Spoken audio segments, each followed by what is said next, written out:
गरीब मजदूर बहू की दिवाली। झोपड़ी के बाहर बैठी गरीब तुलसी चाक पर मिट्टी के दिए बना रही होती है। इतने में दियों से भरी हुई टोकरी लेकर उसका पति मंगत आता है। अजी ये क्या, सारे दिए वैसे के वैसे ही हैं। क्या बताऊं तुलसी, सवेरे से बाजार में बैठा हुआ था मगर एक भी दिया नहीं बिका। सबके सब दिए देखकर छोड़ दे रहे थे। अजी जमाना जिस हिसाब से तेजी से बढ़ रहा है, ऐसे में जिस दुकान पर देखो चाइनीज लाइट बिक रही है, जिसकी चमक देखकर लोगों ने मिट्टी के दियों का मोल ही खो दिया है। वरना 5-10 साल पहले के दौर तक तो हम गरीब कुम्हार की बनाई मिट्टी के दिए हाथों हाथ ही बिक जाया करते थे। तुमने इतनी मेहनत लगाकर ये दिए बनाए हैं, मैं तुम्हारी मेहनत को जाया नहीं जाने दूंगा। मगर इस गांव में रहकर तो ये बिकने से रहा, इसलिए मैं ये मिट्टी के बर्तन लेकर शहर जाऊंगा। क्या पता वहां इस मिट्टी के दियों के खरीदार मिल जाएं और दिए भी अच्छे दामों पर बिक जाएं। मंगत दिए लेकर जाने लगता है। तभी 6 साल का राजा उसे देखकर कहता है, पिताजी, आप दिवाली से पहले आ जाओगे ना? हाँ राजा बेटा, मैं दिवाली से पहले लौट आऊंगा और तुम दोनों के लिए ढेर सारे मिठाइयाँ और पटाखे भी लेकर आऊंगा। फिर हम सभी लोग खुशी से दिवाली मनाएंगे, जरूर मनाएंगे। ये कहते कहते गरीब मंगत की आंखों में से आंसू छलछला जाते हैं और वो वहां से चला जाता है। लेकिन मंगत को गए कई दिन हो जाते हैं। माँ, मुझे भूख लगी है, खाना चाहिए। हे भगवान, अब तो घर में जरा सा भी राशन पानी नहीं बचा। क्या खिलाऊं मैं अपने बच्चों को? तभी बिस्तर पर पड़ी गरीब सास जमुना खांसने लगती है। माँ जी, आपने दवाई नहीं खाई क्या? खाती भी कैसे? 2 दिनों से आपने अन्न का एक दाना भी नहीं खाया। ऐसे में खाली पेट दवाइयाँ भी क्या असर करेंगी? अब अपने परिवार का पेट पालने के लिए मुझे ही कुछ करना होगा। तुलसी रोते हुए काम ढूंढने निकल जाती है। ये तो ईटा भट्टी है, यहाँ मुझे कोई न कोई मजदूरी का काम मिल ही जाएगा। वहां आकर तुलसी हाथ जोड़कर कहती है, नमस्ते सेठ जी, मुझे काम की बड़ी जरूरत है। मेरे बच्चे भूखे हैं, 2 दिन से कुछ भी नहीं खाया। मुझे भी मजदूरी का काम दे दीजिए। ठीक है, मैं तुम्हें मजदूरी का काम तो दे दूंगा, लेकिन तुम्हें रोज के 70 रुपए से ज्यादा नहीं दे पाऊंगा। मंजूर है सेठ जी। उस गरीब बहू के लाचारी का फायदा उठाकर सेठ 70 रुपए मजदूरी पर उसे ईंटा भट्टी में रख लेता है। ऐसे ही समय गुजरता है। फिर एक सुबह, माँ, दिवाली आने वाली है। पिताजी ठहर से मिठाइयाँ और पताते लेकर तब आएंगे। पिताजी आते ही होंगे राजा बेटा। अजी कहाँ हो आप? जल्दी आ जाओ। भट्टी पर आकर तुलसी सेठ से कहती है, सेठ जी, दिवाली आने वाली है, मुझे 1500 रुपए एडवांस में दे दीजिए, ताकि मैं अपने दोनों बच्चों के लिए दिवाली पर मिठाई और पटाखे दिला सकूं। तुम गरीब लोग दिवाली मनाकर क्या करोगे? और मैं दिवाली के लिए कोई एडवांस नहीं देने वाला। चलो अब काम करो। बेचारी गरीब बहू उदास मन से जल्दी जल्दी ईंटा ढोने लगती है। ये सोचकर वो गरीब बहू बाकी मजदूरों से टोकरी में ज्यादा ईंट भर कर ढोने लगती है। सेठ जी तो पैसे देंगे नहीं, अभी तो दिवाली के कुछ दिन बाकी है। एक काम करती हूँ, जल्दी जल्दी दिन भर ईंटा ढोंगी तो थोड़ी ज्यादा दिहाड़ी बन ही जाएगी। फिर मेरे भी बच्चे दिवाली मना पाएंगे और पटाखे भी छुड़ाएंगे। तभी भट्टी के बीच बहुत सारे टूटे हुए कांच पड़े होते हैं, जो उसके पैरों में चुभ जाते हैं और सारे ईंट गिरकर टूट जाते हैं। देखते ही देखते सारे गरीब मजदूरों की भीड़ लग जाती है। मगर सेठ उसे बहुत सुनाता है। क्यों रे तुलसी, मेरा इतना बड़ा नुकसान कर दिया तूने। अब दिवाली मनाना तो दूर, मैं तुझे एक फूटी कौड़ी भी नहीं देने वाला। चल भाग जा यहाँ से। और तुम सब अपना अपना काम छोड़कर यहाँ क्या कर रहे हो? चलो चलो अपने काम पर जाओ। सेठ जी, मुझ गरीब के साथ इतना बड़ा अन्याय मत कीजिए। दिवाली का समय है, मुझे मेरे मेहनत के पैसे दे दीजिए। उस गरीब मजदूर के बहुत गिड़गिड़ाने के बाद भी लालची सेठ उसे पैसे नहीं देता। तुलसी जख्मी पैर लिए घर आ जाती है। हे भगवान, तुलसी बहू, तेरे पैरों में इतनी चोट कैसे लगी बहू? तुलसी रोते हुए अपनी सास को सारी बातें सुनाती है। माँ जी, मैंने सोच लिया, किसी की चाकरी करने से अच्छा अब ये गरीब बहू दोबारा से मिट्टी के दिए बनाकर ही बेचेगी। अपने जख्मी पांव में कपड़ा बांधकर वो गरीब बहू दूर जंगल से मिट्टी ढोकर लाती है और फिर वो मजदूर कुम्हार बहू अपने आंसुओं से भिगोकर उस मिट्टी को गूंथ कर रात भर चाक पर दिए बनाकर अगली सुबह दिवाली के लगे बाजार में बेचने जाती है। दिवाली के दिए ले लो, मिट्टी के सुंदर सुंदर दिए ले लो। सुबह से शाम ढल जाती है मगर कोई भी उस गरीब मजदूर के दिए नहीं खरीदता। वहीं बाजार के दुकानों पर लोगों की बड़ी भीड़ लगी होती है। हर कोई बिजली से जलने वाले दिए खरीद कर ले जा रहे हैं, इसलिए कोई भी मुझ गरीब मजदूर बहू के दिए नहीं पूछ रहा। वो अपने गालों पर लुढ़कते आंसू को पोंछकर फिर से आवाज लगाती है। इतने में एक अमीर औरत वहां आती है। अरे ओ दिए वाली, कितने में दे रहे हो ये दिए? 30 के 12 दिए हैं मेम साहब। इतने महंगे, वो भी मिट्टी के दिए। मेम साहब, दिए बनाने में मेहनत लगती है और रंग भी लगता है।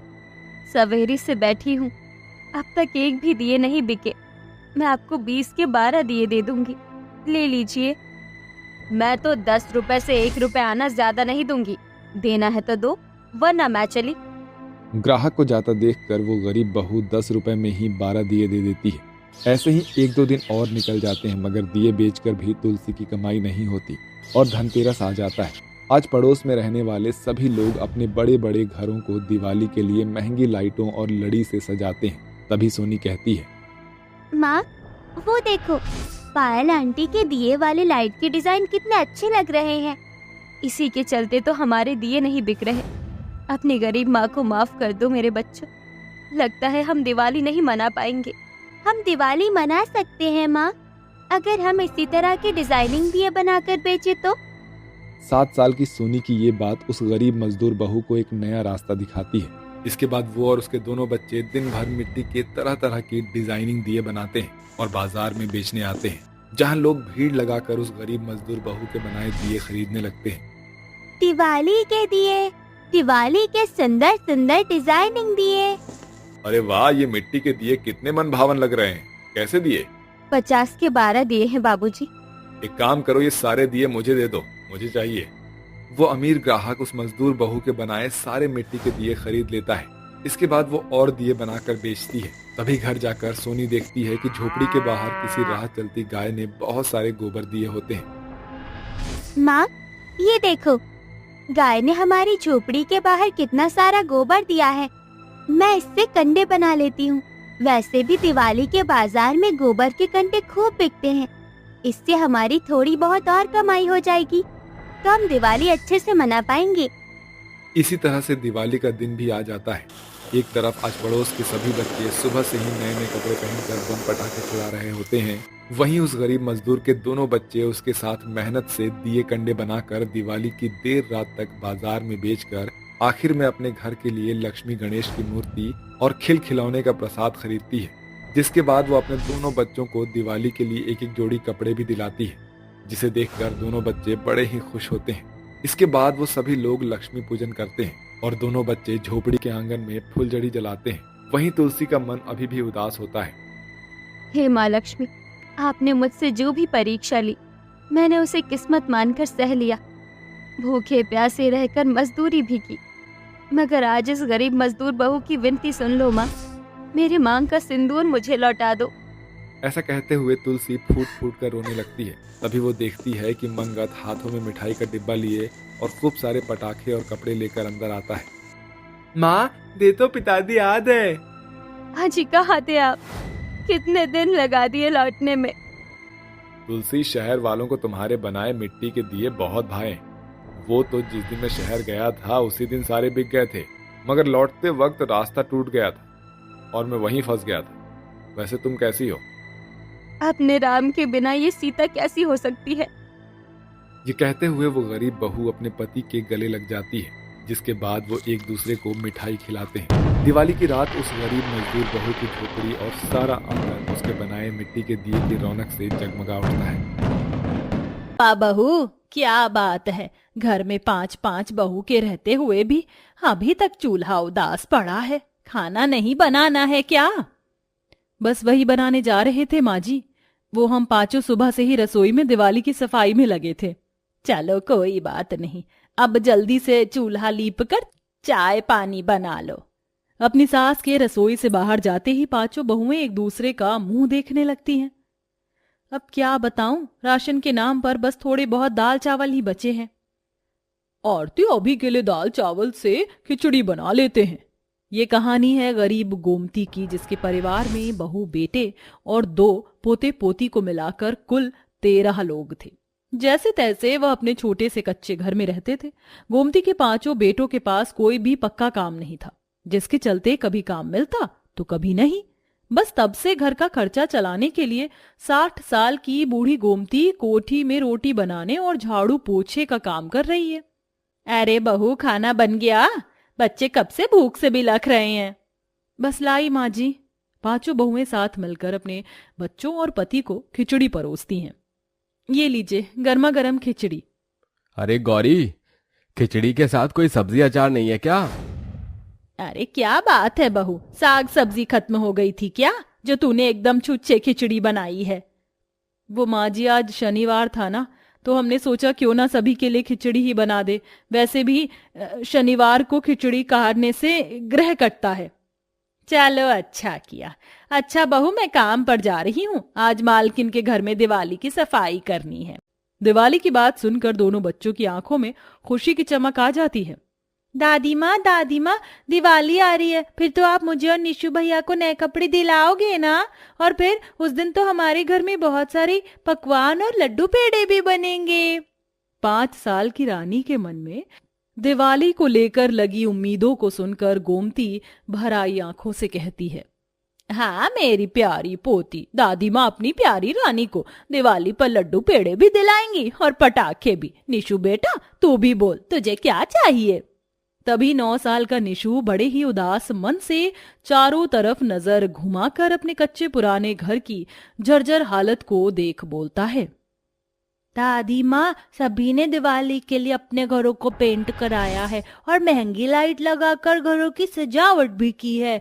क्या हमारा घर पेंट नहीं होगा? देखो ना, हमारे घर की दीवारें कितनी खराब हो गई है और टूटी फूटी भी।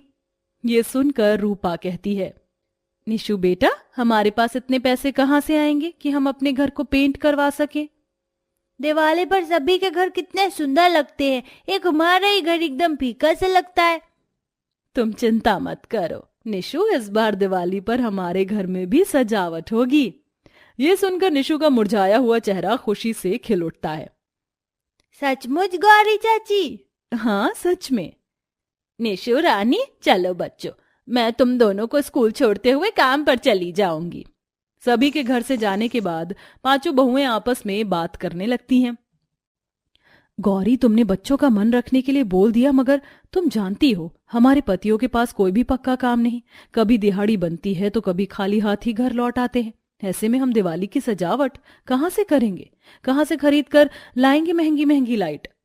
सुमन दीदी, याद है जब 14 वर्ष का वनवास काट कर राम जी माता सीता के साथ अयोध्या लौटे थे, तो गरीब अयोध्या वासियों ने दिए जलाकर उनका स्वागत किया था। हम बहुएं भी अपने घर में दिवाली की सजावट वैसे ही करेंगी। इसके बाद 5 बहुएं साथ मिलकर दिवाली की सफाई करती हैं और ऐसे ही 2 दिन बीत जाते हैं और धनतेरस का दिन आ जाता है। दिवाली की सफाई तो हो गई, आज धनतेरस भी है और हमारा घर आंगन अभी सूना है।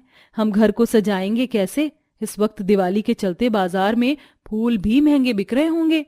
तभी गौरी कहती है, हमें फूल खरीदने की जरूरत ही क्या है, जब हमारे आंगन में इतने गेंदे के फूल खिले हैं। अमीरों के लिए भले ही महंगे गुलाब के फूलों के आगे गेंदे के फूलों की कीमत नहीं, मगर हम गरीब बहुओं के लिए तो है। इन्हीं फूलों से अपने घर की सजावट करके हम लोगों को इन गेंदे के फूलों की अहमियत का एहसास भी दिला सकते हैं। ठीक है गौरी, तुम, आरती और सुमन ये फूल तोड़कर इकट्ठा करो। तब तक मैं और ललिता दरवाजे पर तोरण बनाने के लिए आम और अशोक के पत्ते ढूंढ कर लाते हैं। इसके बाद 5 बहुएं सुई धागे में गेंदे के फूल गूंथकर आम ढेर सारी लड़ियां बनाकर दरवाजे के किनारों पर लगा देती हैं और उसके बीचों बीच आम के पत्तों का सुंदर तोरण बनाकर लटकाती हैं। 5 बहुओं की सजावट जैसे एक गरीब का घर आंगन रौनक से भर जाता है। वहीं गोमती कामिनी की कोठी की सफाई करती है। गोमती, जरा जल्दी जल्दी हाथ चलाओ, मंदिर की सफाई करके सारे सोफे के कवर बदल देना और हाँ, पर्दे और कालीन भी जो मैं नए खरीद कर लाई हूँ वो बिछाना। जी ठीक है मेम साहब। और हाँ, किचन में दिवाली के लिए क्रॉकरी सेट रखा हुआ है, उसे भी अच्छे से चमका देना। हाँ विनाश, जल्दी आओ वरना फिर ज्वेलरी वाले के यहाँ भीड़ लग जाएगी। तुम्हें पता है ना धनतेरस के दिन पीसी ज्वेलर वालों के यहाँ कितनी भीड़ होती है। मैं तो भूल ही गई थी आज धनतेरस है।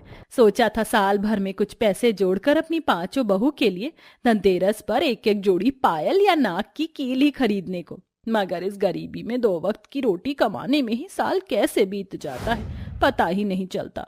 मेम साहब से थोड़े पैसे मांग कर देखती हूँ। मेम साहब, आज धनतेरस है। आपने पिछले साल बोला था कि इस साल दिवाली पर आप मुझे लिफाफा देंगी। वो मुझे आज मिल जाता तो मैं अपनी बहू के लिए कुछ खरीद कर ले जाती। देखो गोमती, आज धनतेरस है इसलिए मैं तुम्हें 1 रुपया भी नहीं दे सकती, क्योंकि आज के दिन लक्ष्मी नहीं देते। कामिनी पैसे देने से मना कर देती है, जिससे गरीब गोमती का मन उदास हो जाता है। वहीं दूसरी तरफ, अरे हमने तो दिवाली के लिए दिया खरीदा ही नहीं, दिए के बिना तो हम 5 की दिवाली की सजावट भी अधूरी है। मगर हम 5 के पास तो इतने पैसे भी नहीं जो दिए खरीद सकें। और वैसे भी दिवाली के त्योहार के कारण बाजार में दिए महंगे बिक रहे हैं। हाँ, मगर हम भले ही दिए खरीद नहीं सकते, मगर खुद बना तो सकते हैं। इसी के साथ 5 बहू का मन उम्मीद से भर जाता है और वह दिवाली के दिए बनाने के लिए जंगल से मिट्टी ले आती हैं और 5 मिलकर आंगन में चाक पर मिट्टी के ढेरों दिए बनाकर उन्हें सुखा लेती हैं। अगले दिन दिवाली होती है। उस दिन सुबह से ही गोमती अपनी 5 बहुओं को देख देख कर लाचार महसूस करके काम पर आकर दिन भर दिवाली के दावत का खाना बनाती है। वहीं गरीबी में भी बड़ी खुशी से उसकी 5 बहुएं मिलकर घर के आंगन में रंगोली बनाती हैं। पिछले साल दिवाली में रंगोली के बचे हुए बस थोड़े से ही रंगे, इतने में रंगोली कैसे बनेगी? बन जाएगी रूपा दीदी, इस बार हम अपनी दिवाली रंगोली में रंगों के साथ उसे फूलों से भी सजाएंगे। 5 खुशी से भराई आंखों से गुनगुनाते हुए रंगोली बनाती हैं। घर में पधारो गजानन जी, मेरे घर में पधारो। दिवाली की शाम ढले 5 बहुएं दिए में तेल भर कर घर के दरवाजे आंगन हर हिस्से को सजा देती हैं। इतने में हाथों में अपनी बहुओं के लिए साड़ी, मिठाई का डिब्बा, आटा, मैदा, मावा, घी लिए गोमती आती है और अपने गरीब कच्चे घर की बदली रौनक को देखकर खुश हो जाती है। माँ जी, आ गई आप? हाँ मेरी बहुओं, ये दिवाली की सजावट तुम 5 ने की है? हाँ माँ जी, ये हमने किया है। जुग जुग जीती रहो मेरे घर की लक्ष्मियों, तुम जैसी संस्कारी बहू जिस भी घर आंगन में जाएगी उस गरीब से गरीब घर आंगन को भी स्वर्ग सा सुंदर बना देगी। जरूर मैंने पिछले जन्म कोई पुण्य किया होगा जो मुझे तुम जैसी 5 संस्कारी बहुएं मिली हैं। ये लो तुम्हारे लिए दिवाली का उपहार। 5 एक साथ अपनी सास के पांव छूती हैं। शुक्रिया माँ जी। दादी माँ, मेरे लिए भी पटाखे और फुलझड़ी लाई हो ना? हाँ मेरी लाडो रानी, लाई हूँ, ये ले। बड़ी खुशी से गोमती की बहुएं उपहार में दी हुई साड़ी को दिवाली पर पहनती हैं और मीठे मीठे पकवान बनाती हैं। सभी एक दूसरे को मिठाई खिलाकर खुशियों भरी दिवाली मनाते हैं। किसी ने ठीक ही कहा है, खुशियां ढूंढने से मिलती हैं। तभी तो एक गरीब के घर आंगन में खुशियों से खिले चेहरे देखने को मिल जाते हैं।